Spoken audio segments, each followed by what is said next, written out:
नमस्कार, मैं हूं हरिशंकर व्यास। सेंट्रल हॉल में आपका स्वागत है। केंद्र की नरेंद्र मोदी सरकार के लिए अब निर्णायक वक्त है, इसलिए कि संसद का अहम बजट सत्र शुरू है। इस सत्र में जो काम होगा उसकी छाप देश की राजनीति और सरकार के भविष्य पर छूटेगी। यदि आम बजट क्रांतिकारी सुधारों देश को बदलने वाला नहीं हुआ और वह पिछले बजट जैसा ही हुआ तो सब गड़बड़ा जाएगा। बजट के बाद फिर अध्यादेशों पर संसद का ठप्पा लगवाने की चुनौती है। विपक्ष को रजामंद करने की सरकार हर संभव कोशिश कर रही है। सरकार को राज्यसभा में दिक्कत है क्योंकि वहां उसका बहुमत नहीं है। ऐसे 6 अहम अध्यादेश है जिन्हें सरकार को पास कराना है। राज्यसभा में उन्हें पेश करना और बहस कराना ही अपने आप में मुश्किल काम है। 245 सदस्यों की राज्यसभा में एनडीए के सिर्फ 57 सांसद हैं।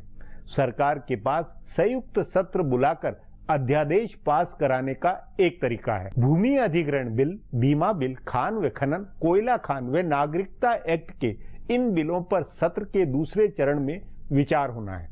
पहले चरण में राष्ट्रपति के अभिभाषण, रेल, आम बजट में वक्त गुजरेगा। कांग्रेस और जनता परिवार की पार्टियों ने भूमि अधिग्रहण अध्यादेश के विरोध में स्टैंड लिया है, सो इस पर दोनों सदनों में हंगामा होना है। सरकार ने सर्वदलीय बैठक बुलाकर विपक्षी नेताओं को भरोसे में लेने की कोशिश की है।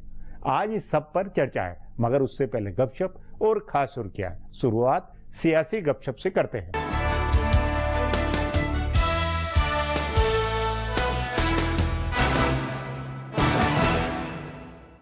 कांग्रेस पार्टी में इन दिनों अफवाह फैलाने का तंत्र गजब सक्रिय है। राहुल गांधी ने 3 हफ्ते की छुट्टी मांगी तो उस बहाने कई किस्म की अफवाहों का बाजार गर्म हो गया।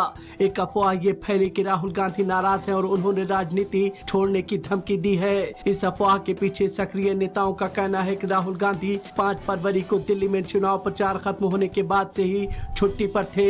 वो इंडोनेशिया के बाली में छुट्टी मनाते रहे। सो संसद सत्र से ठीक पहले छुट्टी लेने का क्या मतलब है? इस आधार पर कहा जा रहा है कि राहुल गांधी अपनी मां सोनिया गांधी के करीबी कुछ वरिष्ठ नेताओं से नाराज है। कारण ये है कि ये वरिष्ठ नेता राहुल के कामकाज में अड़ंगा डालते हैं। एक खबर ये भी है कि प्रियंका गांधी वाड्रा कांग्रेस में सक्रिय हो रही हैं, इसलिए भी राहुल गांधी नाराज हैं और वो संसद का बजट सत्र शुरू होने से ठीक पहले छुट्टी पर चले गए। इस हफ्ते राहुल गांधी भूमि अधिग्रहण बिल के खिलाफ जंतर मंतर पर प्रदर्शन करने वाले थे।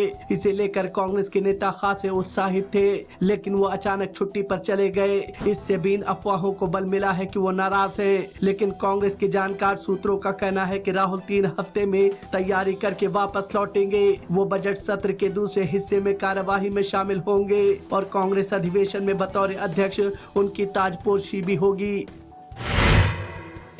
प्रधानमंत्री नरेंद्र मोदी सैफई क्यों गए थे, जबकि वो सिर्फ 15 मिनट वहां रुके थे? पहली नजर में ऐसा लग रहा है कि प्रधानमंत्री संसद के बजट सत्र से पहले विपक्ष के साथ सद्भाव बनाने की मुहिम के तहत मुलायम सिंह यादव के गांव सैफई गए और उससे पहले शरद पवार के गृह जिले बारामती की यात्रा की। उन्होंने इस तरह से विपक्ष के 2 क्षत्रपों मुलायम सिंह और शरद पवार को अपना मुरीद बनाया है। हालांकि संसद के पहले 2 दिन में विपक्ष के रुख से ऐसा नहीं लग रहा है कि मोदी का मकसद पूरा हुआ है, पर भाजपा के जानकार सूत्रों का कहना है कि बीजेपी का मकसद ज्यादा बड़ा और राजनीतिक था, इसलिए वो सैफई गए थे। असल में प्रधानमंत्री इन दिनों बिहार और उत्तर प्रदेश के चुनाव की चिंता में हैं। इन दोनों प्रदेशों में उनकी नजर यादव वोट बैंक पर है। चूंकि सैफई में दोनों प्रदेशों के सबसे बड़े यादव क्षत्रपों का जमावड़ा था, इसीलिए प्रधानमंत्री वहां गए। वो चाहते तो मुलायम सिंह के पोते और लालू यादव की बेटी की शादी के कार्यक्रम में दिल्ली में शामिल हो जाते, लेकिन वो तिलक समारोह में सैफई गए। वहाँ 15 मिनट की उनकी मौजूदगी में ऐसा जलवा बना कि सारे लोग हैरान रह गए। मुलायम और लालू की महफिल में सिर्फ मोदी छाए रहे। बिहार के यादव मतदाताओं में इसका बड़ा मैसेज गया है। वैसे भी बिहार में भूपेंद्र यादव को भाजपा ने प्रभारी बनाया है और इशारों में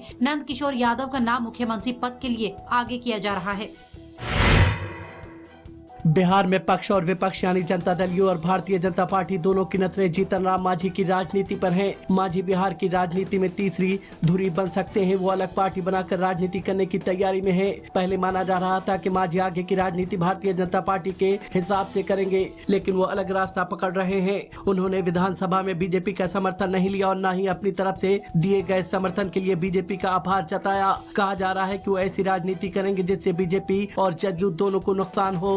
हालांकि उनके करीबी कुछ नेता चाहते हैं कि वो अलग पार्टी बनाकर बीजेपी के साथ तालमेल की बात करें, जैसे रामविलास पासवान और उपेंद्र कुशवाहा का तालमेल है। लेकिन ऐसी स्थिति में बीजेपी उनको ज्यादा सीट नहीं देगी और ये भी संभव है कि पासवान उनके एनडीए में आने का विरोध करें। सो उन्होंने अलग ही लाइन पकड़ी है। उनके राजनीतिक गुरु डॉक्टर जगन्नाथ मिश्र और उनके साथ जुड़े पुराने मजे हुए नेता नरेंद्र सिंह व महाचंद्र सिंह उनकी राजनीतिक लाइन तय कर रहे हैं। आने वाले दिनों लालू प्रसाद यादव की पार्टी के सांसद पप्पू यादव खुलकर उनके साथ आ सकते हैं। आरजेडी के एक और सांसद के साथ होने का दावा मांझी खेमा कर रहा है। इन सबको साथ लेकर मांझी खेमे की कोशिश है कि बिहार में ऐसी राजनीति की जाए जिससे चुनाव के बाद त्रिशंकु विधानसभा बने। अब आज की सुर्खियां ये लीक से कुछ हटकर है और इनसे देश की दशा दिशा को बूझ सकेंगे।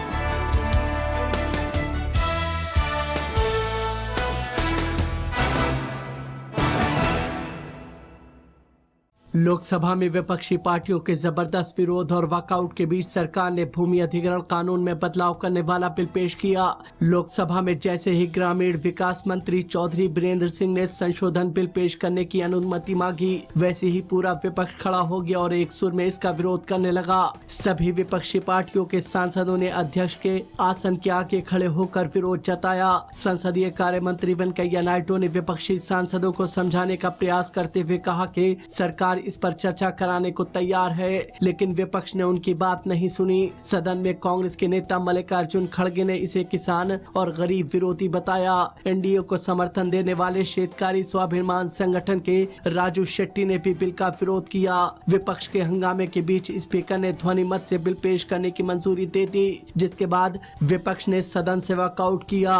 बाद में वेंकैया नायडू ने विपक्ष पर लोकतंत्र का अपमान करने का आरोप लगाते हुए कहा कि अल्पमत बहुमत को डिक्टेट नहीं कर सकता है।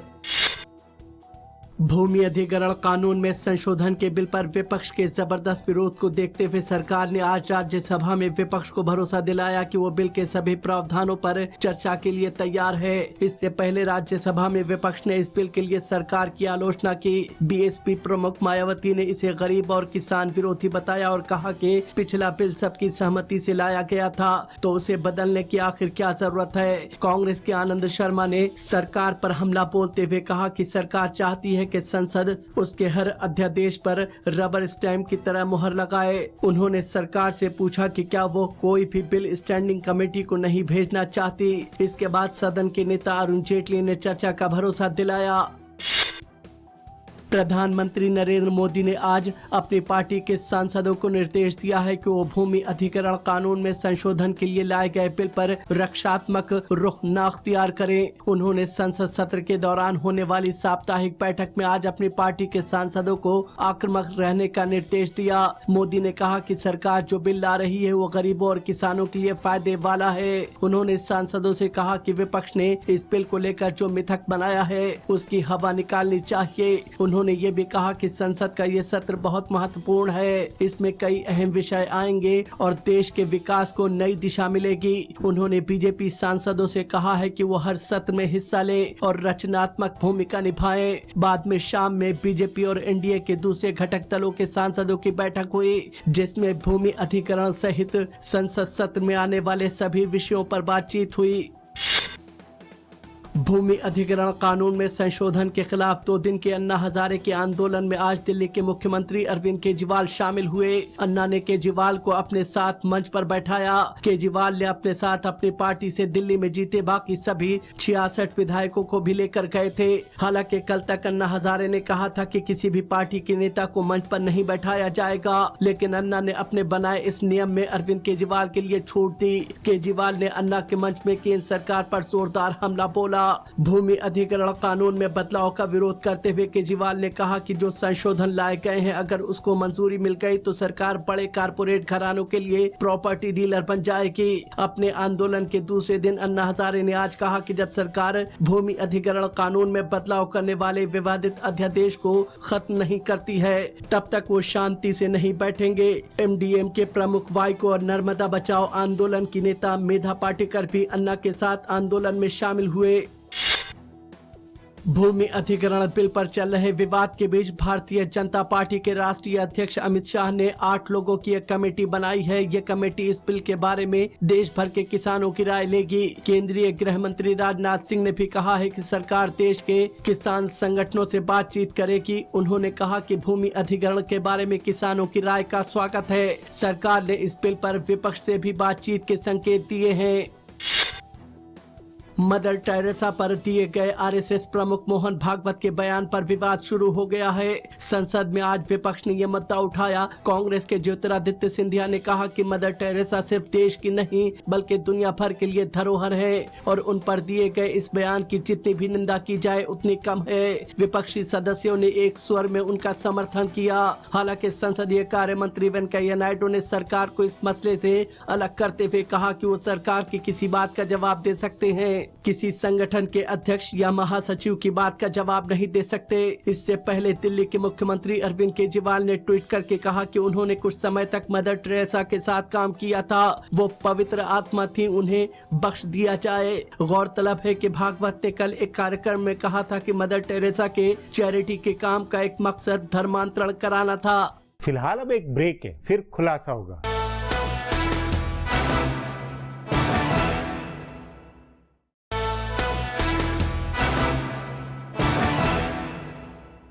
संसद के मौजूदा सत्र में सरकार के लिए मन भावन बजट पेश करने की चुनौती विकट है। बजट सरकार की सोच, प्रतिष्ठा, राजनीतिक मकसद और मिशन सब कसौटियों में अहम होगा। बजट से आगे के संसदीय काम में पक्ष विपक्ष के सहयोग की दिशा भी तय होगी। पते की बात संसद में सहयोग और विधायी कामों के आगे बढ़ने की है। इस पर आगे चर्चा करें उससे पहले देखें मेरा ये खुलासा।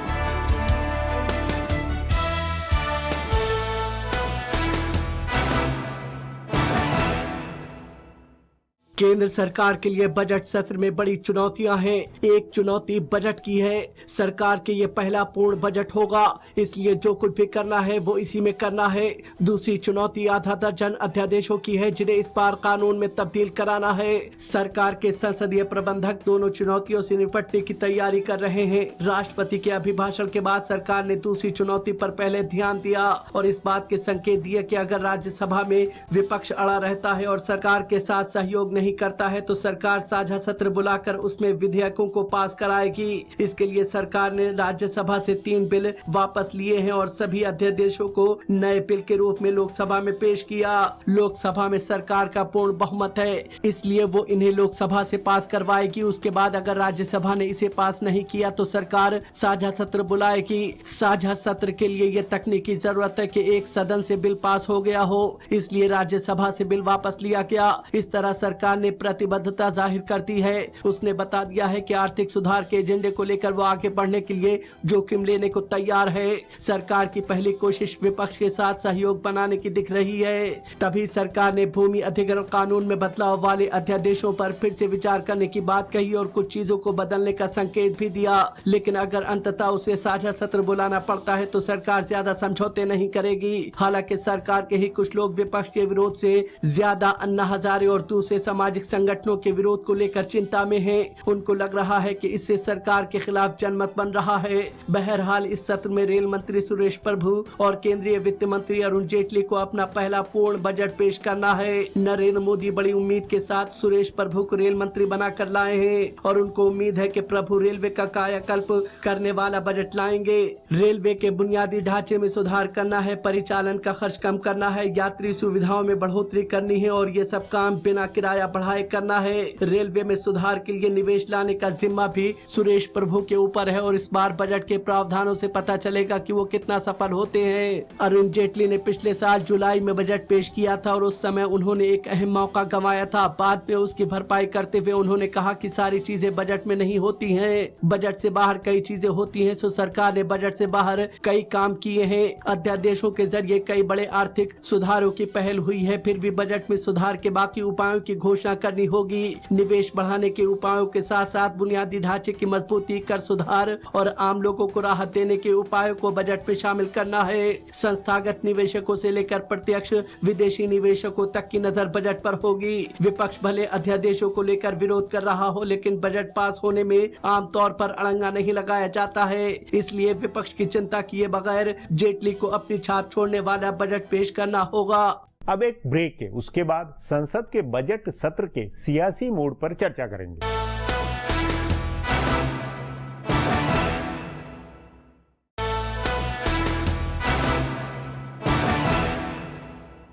भाजपा के संसदीय मंत्रियों को विपक्षी पार्टियों को पटाना है। बसपा, सपा, अन्ना द्रमुक, बीजू जनता दल, डीएमके जैसी छोटी पार्टियों को पटाकर भाजपा राज्यसभा में अपना काम निकाल सकती है। कांग्रेस की राजनीतिक धमक घटने से छोटी पार्टियां सत्तारूढ़ दल से रिश्ता चाहेगी, मगर दिल्ली के चुनाव ने भाजपा के जलवे पर असर डाला है। इस पर चर्चा के लिए आज मेरे साथ वरिष्ठ पत्रकार विनोद शर्मा है।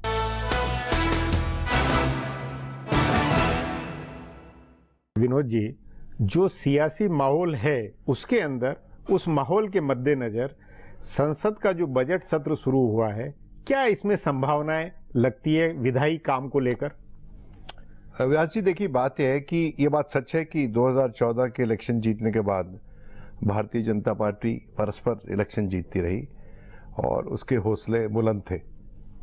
लेकिन दिल्ली में जो भारतीय जनता पार्टी के साथ हादसा हुआ है, उसके चलते मैं समझता हूँ एक तो जो विपक्ष है उसमें एक स्फूर्ति देखेंगे आप जी, और दूसरा कुछ ऐसे मुद्दे मेज पर हैं जिन मुद्दों को लेकर विपक्ष जो है वो सरकार से सवाल पूछेंगे जी।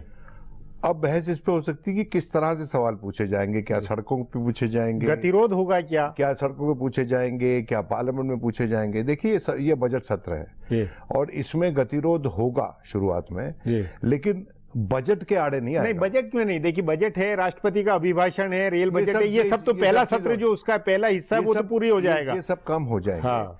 लेकिन जब उसके बाद जो दूसरा है शुरू होगी, जो ऑर्डिनेंस के जगह पे जो बिल है, जो बिल लेके आएगी सरकार, वहां पर मामला जरा पेचीदा हो जाएगा। और मैं समझता हूँ वहां पर जो है सरकार जो है वो वीक विकेट पे रहेगी। वो इन कारणों से रहेगी कि सरकार परस्पर ये कहती है कि अगर राज्यसभा में गतिरोध होगा तो हम जॉइंट सिटिंग में चले जाएंगे। नहीं, लेकिन उसमें राज्यसभा के नेता अरुण जेटली ने कहा है कि जो राज्यसभा है वो सम्मानित लोगों का, अनुभवी लोगों का सदन है, इसलिए मैं अपील करके उनसे मना कर हम रजामंद कर लेंगे। ये आशावाद जाहिर किया। बात यह है कि अंग्रेजी में कहावत है, chickens have come home to roost. जो आदमी बोता है वही काटता है। और भारतीय जनता पार्टी ने बतौर विपक्ष इसी राज्यसभा में और बहुत सम्मान से अपने मित्र अरुण जेटली की तरफ रूबरू होकर मैं कह रहा हूं, इन्होंने कोई ऐसी कंसिडरेशन नहीं दिखाई थी वो तात्कालीन सरकार के प्रति। और मुझे लगता है कि ये जो खासकर जो जमीन वाला बिल है, इस पे बहुत प्रॉब्लम होगी। इसलिए बात करके एक राय बनाकर लेजिस्लेशन मेकिंग इस देश में होनी चाहिए, जैसे कि पुरानी प्रथा रही है जो टूट गई पिछले कुछ वर्षों में। अब उसको दोबारा संजोना माननीय प्रधानमंत्री और माननीय वित्त मंत्री जो कि राज्यसभा में लीडर हैं, लीडर ऑफ द हाउस, उन पे पड़ता है, उन पे निर्भर करता है। नहीं, लेकिन वो तो अपने हिसाब से, क्या आप ये नहीं मानते कि इस सरकार के लिए ये बजट सत्र और इस बजट सत्र के अंदर आर्थिक सुधारों वाले ये 5-6 जो अध्यादेश है उनको पास करवाना ये बहुत निर्णायक महत्व वाला है। सरकार की आगे की दशा दिशा, पूरा सब कुछ, निवेश और सब कुछ उसके ऊपर निर्भर है। उस नाते इस सारी कवायद में कितनी गंभीरता, कितनी सरकार और विपक्ष में कुछ एक्सरसाइज होती हुई लगती है? देखिए, ऐसा है, दिल्ली का जो इलेक्शन जीती है आम आदमी पार्टी जी, वो भारतीय जनता पार्टी को अमीरों की पार्टी के सरीकी पोत के जीती है। आप सुनिए इस बात को। और उसके चलते जो प्रो बिजनेस अभी तक पिच चल रही थी सरकार की, ये पॉलिसी यूनिलैटरलिज्म चल रहा था कि बिजनेस बढ़ाना है, बिजनेस के लिए फैसिलिटेशन करना है, उनको आगे बढ़ाने के लिए हमने कानून बनाने हैं। उस पे अब उनको थोड़ा सा नहीं, वो सरकार की तरफ से रोक लगेगा या विपक्ष सरकार को खुद करना पड़ेगा। जमीन का मामला, वो तो बजट के जरिए शायद वित्त मंत्री उसको करें कि भाई बजट के जरिए क्या करेंगे? बजट में थोड़ी लिखा होगा कि लैंड किस तरह से देना है, उसके लिए तो अलग कानून है। तो लैंड का कानून जो है उसकी रिफ्लेक्शन आप बिहार के इलेक्शन में देखेंगे, आप उसकी इलेक्शन यूपी के इलेक्शन में देखें, उसकी रिफ्लेक्शन यूपी के इलेक्शन में देखेंगे और पंजाब के इलेक्शन में देखेंगे। मतलब आप ये मान रहे हैं कि इस बजट सत्र के अंदर सरकार पीछे की तरफ हो सकती है, पीछे मुड़ सकती है, ये आप सरकार को अपनी पॉलिसी में थोड़ी सी भिन्नता लानी पड़ेगी, जिसके चलते वो इस बात का जवाब दे सके वो अमीरों की सरकार नहीं है। जी विनोद जी, बातचीत को यहीं समाप्त करेंगे। प्रोग्राम में आने के लिए बहुत बहुत धन्यवाद। हमारा प्रोग्राम अब यहीं खत्म होता है, मुझे इजाजत दीजिए, कल फिर मिलेंगे इसी चैनल पर इसी समय।